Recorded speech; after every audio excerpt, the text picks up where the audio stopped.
Hello friends, ఈ రోజు మనం దర్శించుకుపోయే ఆలయం అయితే తమిళనాడులోని కుంభకోణంకి 7 కిలోమీటర్ల దూరంలో ఉండే ఉప్పిలియప్పన్ ఆలయం. ఈ ఆలయం అతి విశేషమైన ఆలయం అని చెప్పొచ్చు. అందుకు కారణాలు చాలానే ఉన్నాయి. 108 దివ్య దేశాల్లో ఈ ఆలయం కూడా ఒకటి. అంతేకాకుండా 108 దివ్య దేశాల్లో ఎక్కడా లేని ఒక ప్రత్యేకత ఈ ఆలయంలో ఉంది.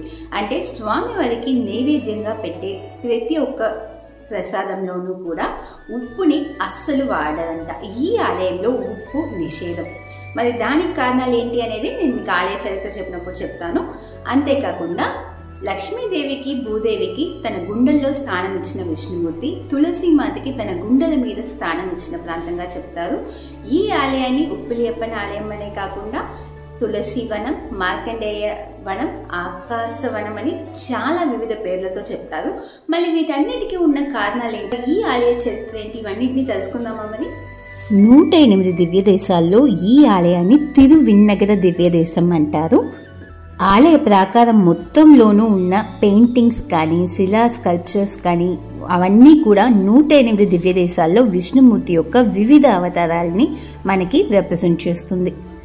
ఈ ఆలయ దర్శనం 108 దివ్య దేశాలని దర్శించుకున్నంత భాగ్యాన్ని ఇస్తుందంటే ఏమాత్రం తక్కువ కాదనే చెప్పాలి. అమ్మవారు భూదేవిగా కొలువై ఉన్నారు. గర్భగుడిలో 8 అడుగుల ఎత్తైన స్వరూపంలో స్వామివారు ఉప్పిలియప్పన్గా కొలువై ఉన్నారు. ఇంకా పక్కనే భూమాదేవి ఇంకా తన తండ్రి అయిన మార్కండేయ మహర్షి కన్యాదానం చేయడానికి రెడీగా ఉన్నటువంటి పోస్చర్లో మనకి గర్భగుడిలో కనిపిస్తారు. దక్షిణ తిరుపతిగా కూడా ఈ ఉప్పిలియప్పన్ ఆలయాన్ని చెప్తారు. ఒకప్పుడు తులసీమాత విష్ణుమూర్తిని తన గుండెల మీద చోటడిగిందంట. లక్ష్మీదేవి ఎలా నీ గుండెల్లో కొలువైందో అలా నాకు కూడా ఆ స్థానం కావాలి స్వామి అని చెప్పి. అప్పుడు లక్ష్మీదేవి ఎంతో కఠిన తపస్సు చేసి ఆ స్థానాన్ని పొందింది. తను భూమాదేవిగా మార్కండేయ మహర్షి పుత్రికగా జన్మిస్తుంది. తనని నేను మనువాడబోతున్నాను. నువ్వు మార్కండేయ మహర్షి యొక్క ఆశ్రమ ప్రాంతానికి వెళ్ళి అక్కడ తులసి వనంగా మారి తపస్సు చెయ్యి. అప్పుడు నేను భూమాదేవిని మనువాడిన తర్వాత నీ తులసి దళాల యొక్క పవిత్రత అందరికీ తెలిసేలా చేస్తాను అని చెప్పి విష్ణుమూర్తి మాటిచ్చారంట. సో తులసిమాత తపస్సు చేయడం మొదలెట్టింది మార్కండేయ మహర్షి యొక్క ఆశ్రమంలో. మార్కండేయ మహర్షి కూడా లక్ష్మీదేవి తన పుత్రికగా జన్మించాలి అని చెప్పి విష్ణుమూర్తికై తపస్సు చేస్తున్నాడు. తను తపస్సు చేస్తున్న ప్రాంతంలో ఆ తులసి వనంని తను గమనించాడు. అక్కడ లక్ష్మీదేవి భూమాదేవిగా జనించింది. సో తనని తీసుకుని తన ఆశ్రమంలోనే తనని పెంచడం మొదలుపెట్టాడు మార్కండేయ మహర్షి. ఇంకా లక్ష్మీదేవి కూడా భూమాదేవిగా పెరుగుతోంది. అప్పుడు ఒక వృద్ధుడు ఆ దారిలో వెళ్తూ మార్కండేయ మహర్షి దగ్గర నీ కుమార్తెని నాకు కళ్యాణం చేసిస్తావా అని చెప్పి అడిగాడంట. తను చాలా చిన్నపిల్ల, తనకింకా వంట చేయడం కూడా సరిగ్గా రాదు. ఉప్పు కారం ఎక్కువ వేయాలా తక్కువ వేయాలా అనేది కూడా తనకి తెలియదు. సో ఇప్పుడు తనకి పెళ్లి చేయడం గురించి ఆలోచన లేదు అని చెప్పి తను ఎంతో చెప్పినప్పటికీ ఆ వృద్ధుడు పట్టుగా పట్టాడంట. నీ కుమార్తె వంటలో ఉప్పే వేయకపోయినా నాకు పర్లేదు, నేను ఏమీ అనకుండా తింటాను, నాకు నువ్వు కళ్యాణం చేసివు అని చెప్పి పట్టుగా పట్టాడు. ఇంకా ఏం చేయాలో తెలియక మార్కండేయ మహర్షి విష్ణుమూర్తి దగ్గర శరణు వేడాడు. అప్పుడు విష్ణుమూర్తి మార్కండేయ మహర్షికి వచ్చింది వృద్ధుడు కాదు తానే అన్న నిజాన్ని తెలిపాడు.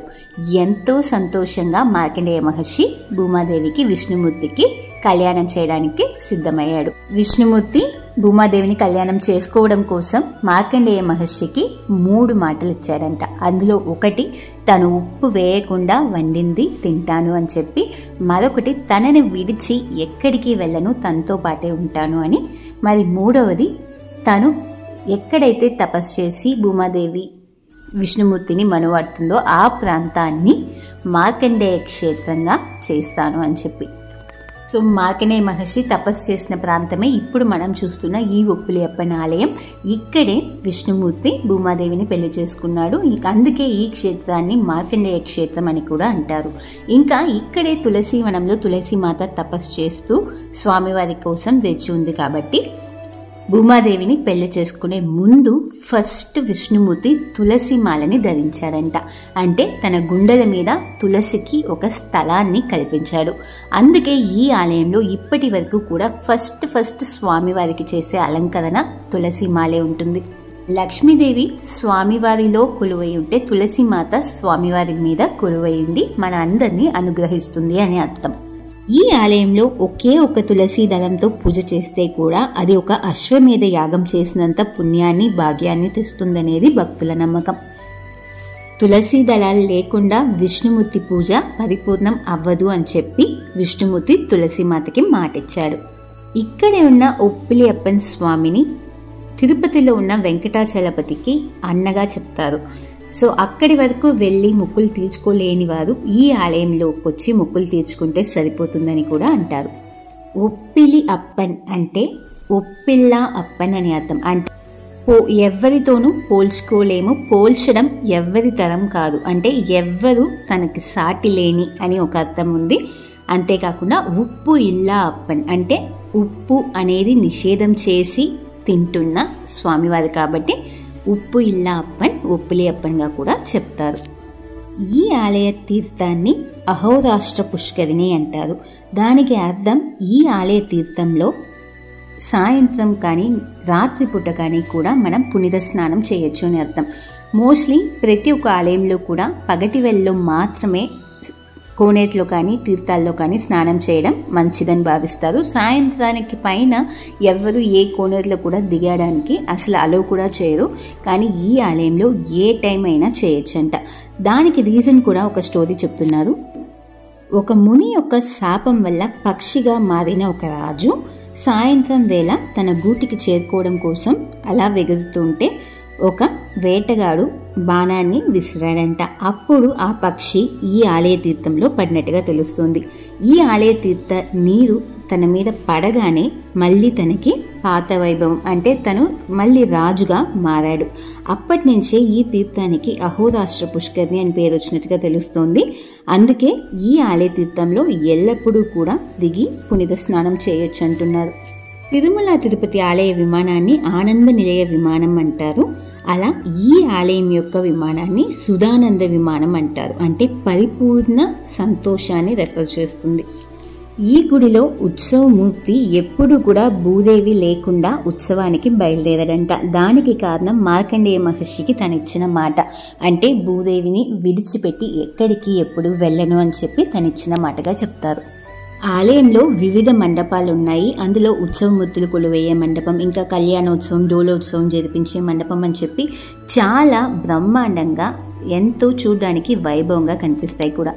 ఇంకా మండపంలో రామలక్ష్మణులు, సీతాదేవి, హనుమంతుడి యొక్క ఉపాలయాన్ని కూడా మనం గమనించవచ్చు. పుష్కరిణి దగ్గర ఉన్న 8 కాళ్ళ మండపం, ఇంకా వాహన మండపం, తెప్పోత్సవం జరిగే పుష్కరిణి, కళ్యాణోత్సవం జరిగే ఆ ప్రాంతం, వీటన్నిటిని కూడా ఆలయంలో తప్పకుండా గమనించండి. ప్రతిరోజు ఉదయం విశ్వరూప దర్శనం ఉంటుంది. సో వీలైతే ఆ దర్శనాన్ని కూడా పొందొచ్చు. ఇంకా బంగారు రథం, కళ్యాణోత్సవం, గరుడ సేవ, బ్రహ్మోత్సవం, డోలోత్సవం, నిత్య ఆరాధన, అద్దాల మండపం, స్వామివారి దర్బార్ సేవ, శ్రీరామనవమి, ఇవన్నీ కూడా చాలా వైభవంగా జరిపిస్తారు ఈ ఆలయంలో. రామనవమి ఉత్సవాలు 10 రోజులు చాలా ఘనంగా జరిపిస్తారు. అందులో లాస్ట్ రోజు 10th డే అయితే కనకాభిషేకం, ఇంకా రామ పట్టాభిషేకం కూడా జరిపిస్తారు. ఆ టైంలో ఈ ఆలయంలో భక్తులు కోట్లాది మందిని మనం గమనించవచ్చు. ఉప్పు అనేది అన్ని వంటకాలకి కూడా రుచిని ఇచ్చేది. అంటే ఎంత బాగా వంట చేసినా కూడా ఉప్పు లేకపోతే దాని రుచి అనేది అస్సలు ఉండదు. సో ఇది మన స్టేట్లోనే, మన కంట్రీలోనే కాకుండా ఎన్నో దేశాల్లో ఉప్పుని ఒక ప్రైమ్ ఇంగ్రీడియంట్గా వాడతారు వంటల్లో. సో అటువంటి ఒక ఉప్పే లేకుండా వంటని తింటాను అని చెప్పి స్వామివారు అమ్మవారి మీద ఉన్న ప్రేమని మనందరికీ తెలియజేస్తున్నారు. సో ప్రేమ అంత గొప్పది. దానికి ముందు ఈ మెటీరియలిస్టిక్ థింగ్స్, డబ్బు కానీ రుచి కానీ ఇవన్నీ కూడా చాలా చిన్నబోతాయి అనే విషయాన్ని స్వామివారు తెలిపిన ప్రాంతం ఈ ఉప్పులియప్పన్ ఆలయం. ఇప్పుడు మనందరికీ తెలిసింది కదా ఈ ప్రాంతాన్ని మార్కండేయ క్షేత్రం, తులసి వనం అని ఎందుకంటారో. అండ్ మరి ఏ ఆలయంలో కూడా లేని ప్రత్యేక విషయంగా స్వామివారు అస్సలు ఉప్పు లేని వంటని తినడం అనేది వినడానికే చాలా ప్రత్యేకంగా అనిపిస్తోంది. ఇది ఫ్రెండ్స్ మన ఇవాల్టి యాత్ర. అండ్ మేము విజిట్ చేసిన రోజే ఈ ఆలయానికి కుంభాభిషేకం కూడా జరిగింది. 2023 జూన్లో ఈ ఆలయం మళ్ళీ రెనోవేట్ చేసి కుంభాభిషేకం వీటన్నిటిని కూడా పొందింది. చూడ్డానికి వైభవంగా కనిపిస్తుంది. సో వీలైతే ఈ ఆలయ దర్శనం చేసుకోండి. వీలు కాని వారు ఈ వీడియోలో ఆలయ దర్శనాన్ని పొందండి. ఇవాల్టి యాత్ర మీకు నచ్చినట్లయితే తప్పకుండా వీడియోకి లైక్ చేయండి, వీడియోని షేర్ చేయడం అస్సలు మరవకండి. అండ్ ఇది వరకు మన ఛానల్కి సబ్స్క్రైబ్ చేసుకోకుండా వీడియో చూస్తున్నట్లయితే తక్షణమే సబ్స్క్రైబ్ చేసుకోండి. మరొక ప్రాంతం నుంచి మరొక యాత్రతో మళ్ళీ మీ ముందుకు వస్తాము. అంతవరకు సెలవు మరి.